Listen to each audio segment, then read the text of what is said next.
आदरणीय अध्यक्ष महोदय, निर्णायक मंडल, मेरे प्यारे साथियों, नमस्कार।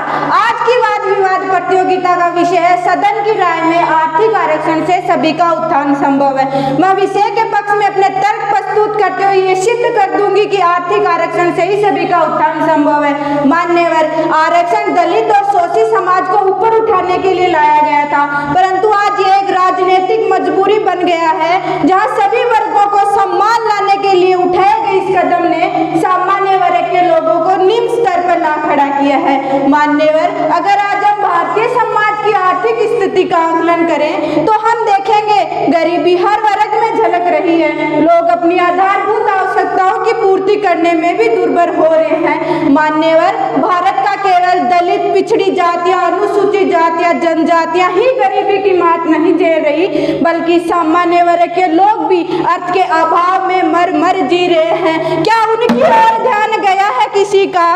सवालों को मिलता दूध भूखे बच्चे अकुलाते हैं कि सवालों को मिलता दूध भूखे बच्चे अकुलाते हैं। माँ की छाती से लिपट लिपट कर जाड़ों की रात बिताते हैं, जाड़ों की रात बिताते हैं।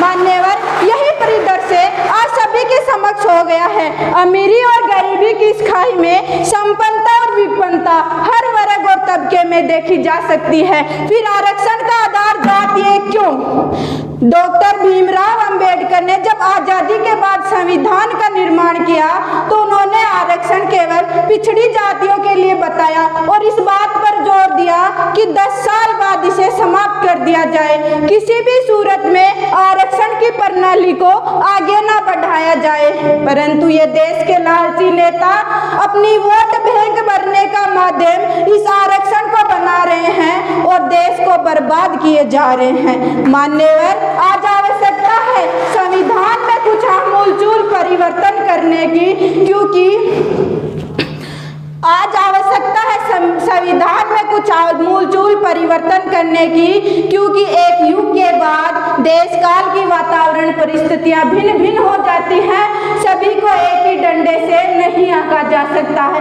आज आरक्षण जरूरी है आर्थिक रूप से पिछड़ों के लिए, ना कि किसी जाति विशेष के लिए।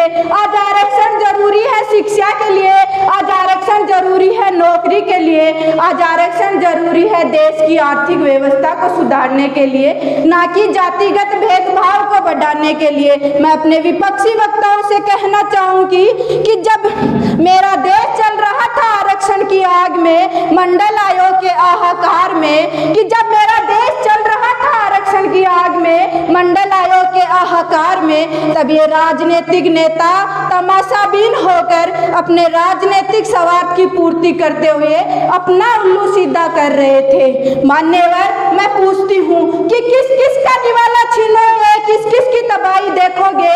कि मैं पूछती हूँ किस किस का निवाला छीनोगे, किस किस की तबाही देखोगे? भूखा नंगा भारत तुम कब तक तस्वीरों में देखोगे, तुम कब तक तस्वीरों में देखोगे? मान्यवर, देश के नेताओं द्वारा आर्थिक आरक्षण में बदलाव न करना यही साबित करता है कि वे किसी भूखे के मुंह से रोटी छीनने का प्रयास कर रहे हैं। मान्यवर, आजादी के बाद सामाजिक और शैक्षणिक रूप से पिछड़े आज काफी आगे निकल गए हैं और सामान्य वर्ग का युवा ये नहीं समझ पा रहा कि जिस पूर्ववर्ती शोषणवाद में उसका कोई हाथ नहीं, उसका दंड वह क्यों भुगत रहा है। मान्यवर, गरीबी अपने आप में एक अभिशाप है। किसी गरीब की कोई जाति नहीं होती कि गरीबों की औकात ना पूछो तो अच्छा है, गरीबों की जात ना पूछो तो अच्छा है, कई चेहरे बेनकाब हो जाएंगे, ये बात ना पूछो तो अच्छा है, ये बात ना पूछो तो अच्छा है। मान्यवर, अगर आज आर्थिक आरक्षण पर आरक्षण होता है तो आर्थिक रूप से पिछड़े लोगों के लिए संजीवनी का कार्य करेगा और एक सशक्त और समृद्ध समाज की आधारशिला रखेगा एवं इससे सामान्य वर्ग व अन्य वर्गों के बीच आ रही वैचारिक दरार को भी भरा जा सकता है। अंत में मैं अपने वक्तव्य को विराम देते हुए यही कहना चाहूंगी कि कल तक शीशा था सब देख देख जाते थे, आज टूट गया सब बच बच के जाते हैं। कि कल तक शीशा था सब देख देख जाते थे, आज टूट गया सब बच बच के जाते हैं। ये वक्त है साहब, ये वक्त है साहब, दिन के सबके आते हैं, दिन सबके आते हैं। जय हिंद, जय भारत।